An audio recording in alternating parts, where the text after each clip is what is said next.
I have a question for you. Have you ever felt stuck in a creative rut?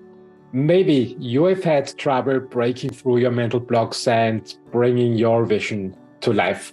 Or found yourself sitting in front of your computer for hours struggling to write a short email. Well, you are not alone. Even the most talented artists and creators have faced these challenges at some point in their careers. But there is one letter that offers powerful insights and advice on how to overcome these obstacles and unleash your full potential. The letter was written by a renowned artist named Sol LeWitt to his friend and fellow artist Eva Hesse. And it's been inspiring creatives for decades. In fact, it's so remarkable that it was recently read by Benedict Cumberbatch for Letters Live at the Freemasons Hall in London. Welcome to my latest video on the YouTube channel where we delve into the world of art and creativity and also, of course, investing and entrepreneurship. Today, we are taking a look at a beautiful letter written by Sol LeWitt to his friend and fellow artist Eva Hesse in 1965. Yes, creative blocks exists at least since 1965, potentially since the human race exists. The letter has since become cherished advice for generations of creatives, and we have a special treat for you. It will be read by none other than Benedict Cumberbatch for Letters Live at the Freemasons Hall in London. In the letter, LeWitt offers insight into how one can keep a solid center of principled conviction while expanding outward into widening circles of growth impulses, always reaching for the unknown without letting competence fester into complacency or perfectionism becoming an anchor of stagnation. LeWitt, who is an American artist linked to various movements including conceptual art and minimalism, was prolific in a wide range of media including drawing, printmaking, photography, painting, installations, and artists' books. He came to fame in the late 1960s with his wall drawings and structures, but has been the subject of hundreds of solo exhibitions in museums and galleries around the world since 1965. Hesse, on the other hand, was an American sculptor known for her pioneering work in materials such as latex, fiberglass, and plastics. Despite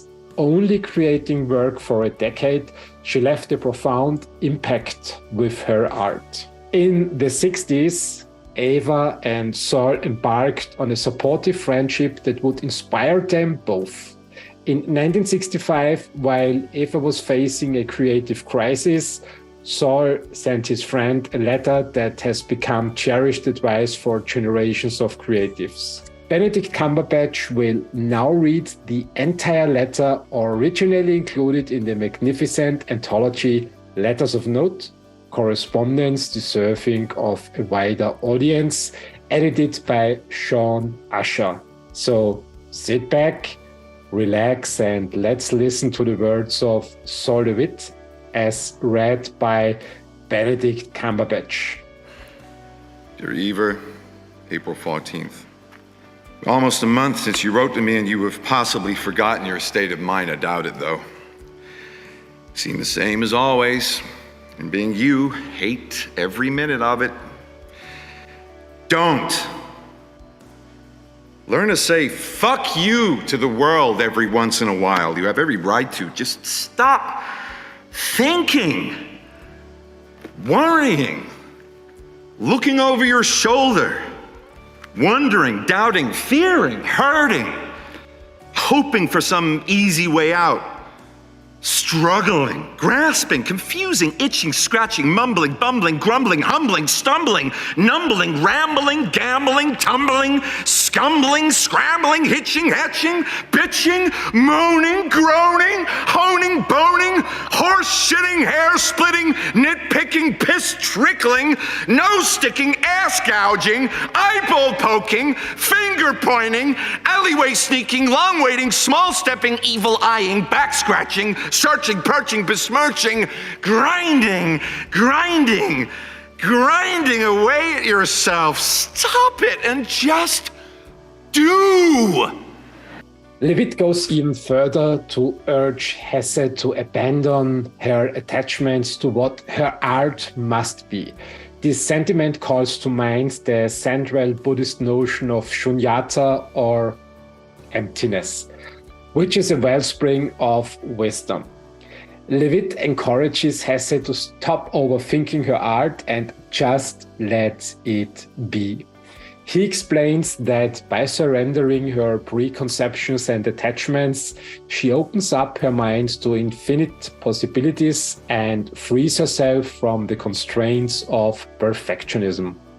LeWitt reminds Hesse that creativity cannot thrive in a vacuum of rigidity and that sometimes the most beautiful art comes from unexpected places.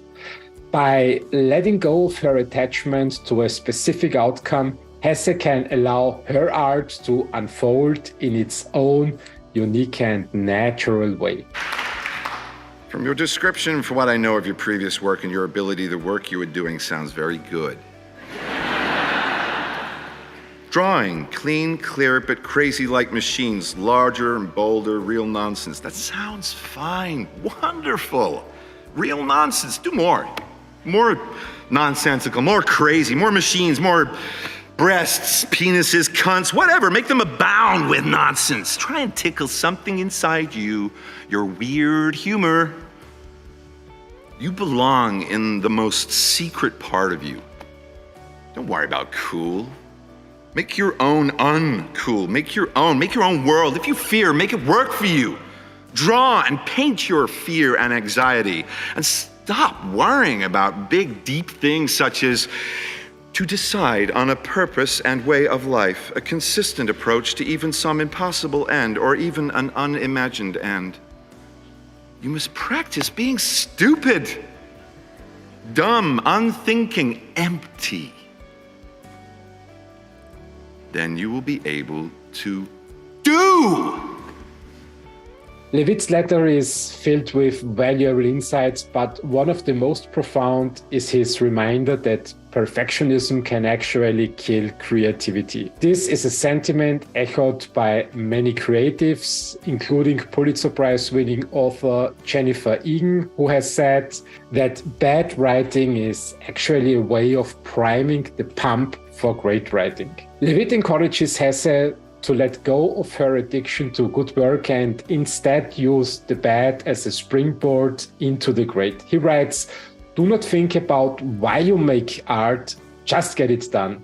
Obligation to yourself is what matters most. As you continue to make art, you will inevitably stumble upon new ideas and your work will evolve." This advice is a powerful reminder that creativity is not about achieving perfection, but about the journey of exploration and discovery. As we continue listening to Benedict Cumberbatch's reading of LeWitt's letter, let us keep this in mind and remember that even the most successful and accomplished creatives have faced challenges and doubts along the way. I have much confidence in you, and even though you are tormenting yourself, the work you do is very good. Try to do something bad. Try to do some bad work. The worst thing you could think of is see what happens, but mainly relax and let everything go to hell. You are not responsible for the world. You're only responsible for your work, so just do it. And don't think that your work has to conform to any preconceived idea, form, or flavor. It can be anything you want it to be. But if life would be easier for you if you stopped working, then stop. Don't punish yourself. However, I think that this is so deeply ingrained in you that it would be better for you to do. LeWitt's final advice is to keep pushing forward, to keep creating even when it feels like you are not making progress. He encourages Hesse to embrace the mistakes and imperfections, knowing that they are a necessary part of the creative process. He reminds her that in the end, it's the journey and the act of creating that matters most, not the end result.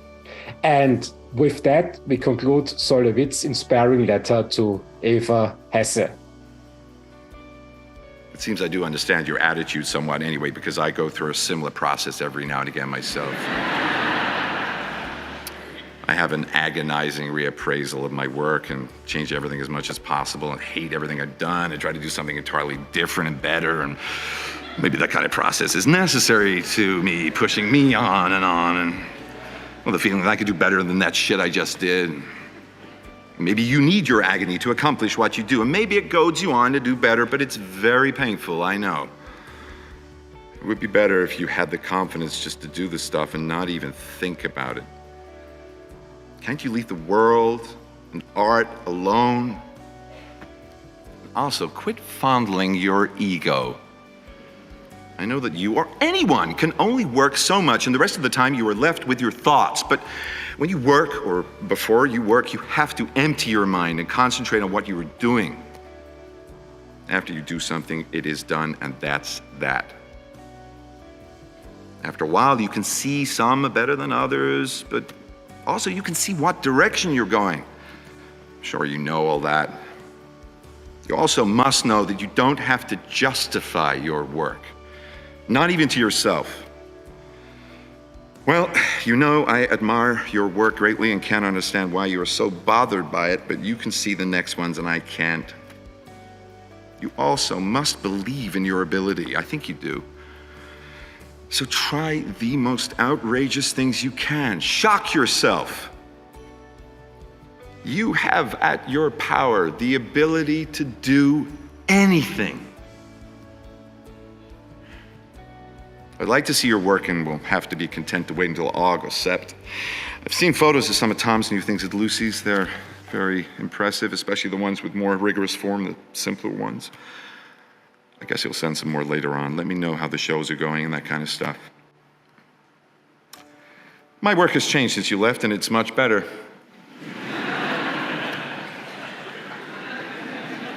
I will be having a show May 4th to 29th at Daniel's Gallery, 70th East and 64th Street, where Emmerich was. I wish you could be there.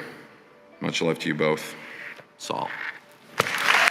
The following year, Hesse created Hang Up, one of her most acclaimed and admired sculptures, of which she reflected, it was the first time my idea of absurdity or extreme feeling came through. It is the most ridiculous structure that I ever made, and that is why it is really good. This was LeWitt's advice made tangible and given form. The two artists remained close friends and creative, kindred spirits, exchanging ideas and influencing each other's work for the remainder of Hesse's short life. She was slain by a brain tumor in 1970 at only 34. 2 days after her death, LeWitt created wall drawing 46, which he dedicated to his friend. With its minimalist multitude of textured, non-straight lines, a graphic element he had never used before, the piece was a significant aesthetic shift for LeWitt, who would go on to incorporate non-straight lines in his subsequent work, crediting Hesse's influence. Thank you for watching this video, and I hope this letter has inspired you to break through your creative blocks and embrace the unknown. Be sure to like the video and subscribe to the channel for more videos like this, and leave a comment below with your thoughts on the letter and its impact on the world of art and creativity. Have a great day.